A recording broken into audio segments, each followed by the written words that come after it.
ನಮಸ್ಕಾರ ಗೆಳೆಯರೇ. ಇಂದು ರಾಮನವಮಿ ಹಬ್ಬ ಆಗಿದ್ದರಿಂದ ಎಲ್ರಿಗೂ ರಾಮನವಮಿ ಹಬ್ಬದ ಶುಭಾಶಯಗಳು. ಇವತ್ತು ಬಾಗಿಲಿಗೆ ಪೂಜೆ ಮಾಡಿ ತೋರಣ ಕಟ್ಟಿ ಹಾಗೆ ದೇವ್ರ ಮನೆಗೆ ಬಂದೆ. ಹಾಗೆ ಇವತ್ತು ಶ್ರೀರಾಮನನ್ನು ತೊಟ್ಲದಲ್ಲಿ ಮಲಗಿಸಿ ತೊಟ್ಲನ್ನು ತೂಗಿ ಆಯಿತು. ತೊಟ್ಲು ಎಲ್ಲಿದೆ ಅಂತೀರಾ? ಇನ್ನೂ ತೊಟ್ಲು ಮಾಡಿಲ್ಲ. ತೊಟ್ಲದ ರಂಗೋಲಿಯನ್ನು ಬೆಳೆಸಿ ತೊಟ್ಲನ್ನು ತೂಗಿ ಆಯಿತು. ಸೊ ಇವತ್ತು ನೋಡ್ಬೋದು ನಮ್ಮ ರಾಮನನ್ನು ಹೇಗೆ ಎಷ್ಟು ಅಲಂಕರಿಸಿದ್ದೇವೆ ಅಂತ. ಸೊ ಹಾಗೆ ಒಂದು ಕಾಯಿ ಹೊಡೆದು ಇವತ್ತಿನ ದಿನ ಸ್ಟಾರ್ಟ್ ಮಾಡಿದ್ವಿ.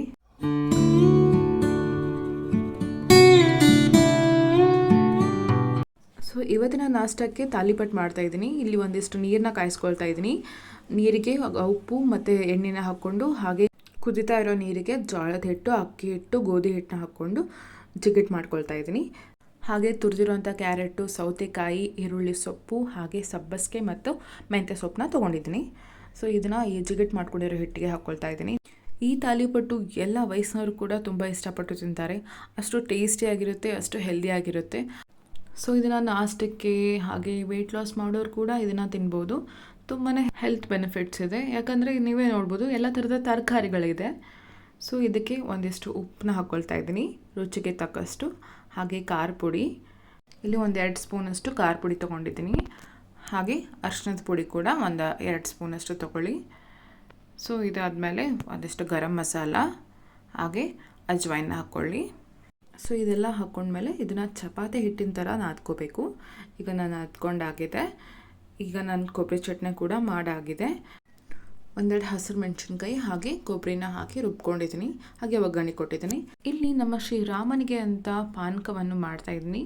ಈ 2 ಮಾವಿನಕಾಯಿಯನ್ನು ನಾನು ನೀರಿನಲ್ಲಿ ಕುದಿಸ್ಕೊಳ್ತಾ ಇದ್ದೀನಿ. ಈ ಕಾಯಿಗಳು ನೀರಿನಲ್ಲಿ ಕುದ್ದು ಸೀಳಬೇಕು. ಇವಾಗ ನೋಡ್ಬೋದು ಈ ಕಾಯಿ ಸೀಳಿದೆ. ಸೀಳಿದ ಮೇಲೆ ನಾವು ಪಾನಕ ಮಾಡಲಿಕ್ಕೆ ರೆಡಿಯಾಗಿದೆ ಅಂತ ಅರ್ಥ. ಸೊ ಈ ಕಾಯಿ 2 ಸೀಳಿದ ಮೇಲೆ ಇದರದ ಸಿಪ್ಪೆನ ತೆಗೆದು ಆ ರಸನ ಹಿಂಡಿ ಅದಕ್ಕೆ ಬೆಲ್ಲ ಹಾಗೂ ಏಲಕ್ಕಿ ಪೌಡ್ರನ್ನ ಹಾಕ್ಕೊಂಡು ಜ್ಯೂಸನ್ನ ರೆಡಿ ಮಾಡ್ಕೊಂಡಿದ್ದೀನಿ. ಇದು ತುಂಬಾ ಬೆಸ್ಟ್ ಡ್ರಿಂಕ್ ಅಂತ ಹೇಳ್ಬೋದು, ಸ್ಪೆಷಲಿ ಈ ಸಮ್ಮರ್ಗೆ. ನೀವು ಟ್ರೈ ಮಾಡಿ ಹೇಗೆ ಬಂತಂತ ಹೇಳಿ. ಇವಾಗ ಕೋಸಂಬರಿ ಮಾಡ್ಕೊಳ್ತಾ ಇದ್ದೀನಿ. ಮಿಕ್ಸಿ ಜಾರ್ಗೆ ಕಡಲೆಬೇಳೆ ಅಥವಾ ಹೆಸರು ಬೇಳೆ ಕೂಡ ಯೂಸ್ ಮಾಡ್ಕೋಬೋದು. ಹಾಗೆ 4 ಮೆಣಸಿನ್ಕಾಯಿ, ನೆನೆಸಿರುವಂಥ ಕಡಲೆಬೇಳೆನ ತೊಗೊಂಡಿದ್ದೀನಿ. ಹಾಗೂ ಉಪ್ಪನ್ನ ಹಾಕ್ಕೊಂಡು ರುಬ್ಕೊಳ್ಳಿ. ಇವಾಗ ನೋಡ್ಬೋದು ರುಬ್ಬಾಗಿದೆ. ಸೊ ಇವಾಗ ಇದನ್ನು ಒಂದು ಪಾತ್ರೆಗೆ ಹಾಕ್ಕೊಳ್ಳೋಣ. ಮೊದಲಿಗೆ ಇಲ್ಲಿ ನೆನೆಸಿರುವಂಥ ಕಡಲೆಬೇಳೆ ಹಾಗೂ ರುಬ್ಕೊಂಡಿರುವಂಥ ಮಿಶ್ರಣವನ್ನು ಹಾಕ್ಕೊಳ್ತಾ ಇದ್ದೀನಿ. ಹಾಗೆ ಇಲ್ಲಿ ನಾನು ಮಾವಿನ ತುರಿನ ಹಾಕ್ಕೊಳ್ತಾ ಇದ್ದೀನಿ. ಒಂದು ಅರ್ಧದಷ್ಟು ಮಾವಿನ ತುರಿನ ಹಾಕ್ಕೊಳ್ಳಿ. ಹಾಗೆ ಒಗ್ಗರಣೆಗೆ ಅಂತ ಸಾಸಿವೆ, ಜೀರಿಗೆ, ಕರಿಬೇವು ಮತ್ತು ಕೊತ್ತಂಬರಿನ ಹಾಕ್ಕೊಂಡು ಒಗ್ಗರಣೆ ಕೊಟ್ಟೆ. ಸೊ ನೋಡ್ಬೋದು. ಇವಾಗ ಇದನ್ನು ನಾವು ಚೆನ್ನಾಗಿ ಕಲಿಸ್ಕೊಳ್ಳೋಣ. ಹಾಗೆ ಇದಕ್ಕೆ ಒಂದಿಷ್ಟು ಕೊಬ್ಬರಿ ತುರಿ ಆದರೆ ತುಂಬಾ ಟೇಸ್ಟ್ ಇರುತ್ತೆ. ಸೊ ಅದನ್ನು ಕೂಡ ಹಾಕ್ಕೊಳ್ತಾ ಇದ್ದೀನಿ. ಸೊ ಪಾನಕ ಮತ್ತು ಕೋಸಂಬರಿ ರೆಡಿ ಆಗಿದೆ. ಇದನ್ನು ನಾವು ದೇವರಿಗೆ ನೈವೇದ್ಯ ಮಾಡಿಬರೋಣ. ಈ ಪಾನಕ ರಾಮನಿಗೆ ತುಂಬ ಇಷ್ಟ ಅಂತ ನಾನು ಇವತ್ತು ಪಾನಕನ ರೆಡಿ ಮಾಡಿದೆ. ಹಾಗೆ ದೇವರಿಗೆ ನೈವೇದ್ಯ ಮಾಡಾಯಿತು. ಇವಾಗ ಇದನ್ನು ನಾವು ಕೂಡ ಸೇವಿಸೋಣ. ಸೊ ತುಂಬಾ ಟೇಸ್ಟಿಯಾಗಿತ್ತು. ನೀವು ಟ್ರೈ ಮಾಡಿ ಹೇಗೆ ಬಂತಂತ ಹೇಳಿ. ಇಲ್ಲಿ ಈರುಳ್ಳಿ ಟೊಮ್ಯಾಟೊ ಚಟ್ನಿನ ಮಾಡ್ಕೊಳ್ತಾ ಇದ್ದೀನಿ. 1-2 ಈರುಳ್ಳಿ ಹಾಗೂ 2 ಟೊಮ್ಯಾಟೊ, 4-5 ಮೆಣಸಿನ್ಕಾಯಿ ಹಾಗೆ ಒಂದು ಸ್ವಲ್ಪ ಕೊತ್ತಂಬರಿನ ತೊಗೊಂಡಿದ್ದೀನಿ. ಸೊ ಇದೆಲ್ಲವೂ ಫ್ರೈ ಮಾಡ್ಕೋಬೇಕು. ಕೆಂಪಗಾಗೋವರೆಗೂ ಹುರ್ಕೊಳ್ಳಿ. ಈಗ ಒಂದು ಸ್ವಲ್ಪ ಕೆಂಪಗಾಗಿದೆ. ನಾನು ಇಲ್ಲಿ ರುಚಿಗೆ ತಕ್ಕಷ್ಟು ಉಪ್ಪು ತೊಗೊಂಡಿದ್ದೀನಿ.